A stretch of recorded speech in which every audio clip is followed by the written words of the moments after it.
สำหรับพี่น้องที่โอนเงินให้สองครอบครัวที่ติดอยู่ในถ้ำตอนนี้ให้ระมัดระวังในเด้อพี่น้องเด้อเพราะว่าตอนนี้มีกลุ่มคนบ่หวังดีพี่น้องเอา QR code มาแปะแล้วเขียนคำเว้าแบบนี้พี่น้องพบแล้ว2คนที่ติดถ้ำได้เสียชีวิตทั้งสองขอคนละหนึ่งแช่ล่าสุดวันที่18จืดแล้วก็ใส่ความคิดเห็นว่าอีโตนเด้เบิ่งหลานหน่อยจังสั่นจังซี่เนาะและสำคัญที่สุดพี่น้องเอา QR ของเจ้าของมาแปะเห็นบ่พี่น้องคือเอาหูปน้องตัวน้อยๆจับแม่มาขึ้นพร้อมกับ QR เป็น QR ตัวเองพี่น้องสำหรับข่าวนี้นี่แม่นข่าวปลอมเด้อพี่น้องฝากพี่น้องกดไลค์กดแชร์ฝากพี่น้องแชร์ออกไปเพื่อเป็นกระบอกเสียงแจ้งพ่อแม่พี่น้องเฮาสำหรับพี่น้องอาจจะบ่ได้เช็ครายละเอียดทั้งเบิดอาจจะหลงเชื่อ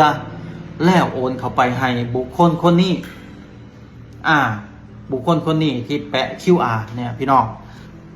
หากินบนความทุกข์ยากหากินบนความเจ็บปวดของคนอื่นโอ้จิตใจนี่จักแม่นว่า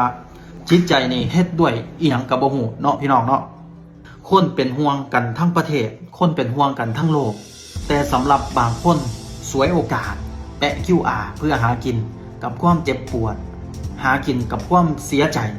ของครอบครัวคนอื่นฝากพี่น้องแชร์ข่าวนี้ออกไปเพื่อเป็นกระบอกเสียงแจ้งพ่อแม่พี่น้องเฮาเนาะสำหรับคลิปนี้เก่งก็จะมาแจ้งข่าวพี่น้องซ้ำนี่สวัสดีครับสวัสดี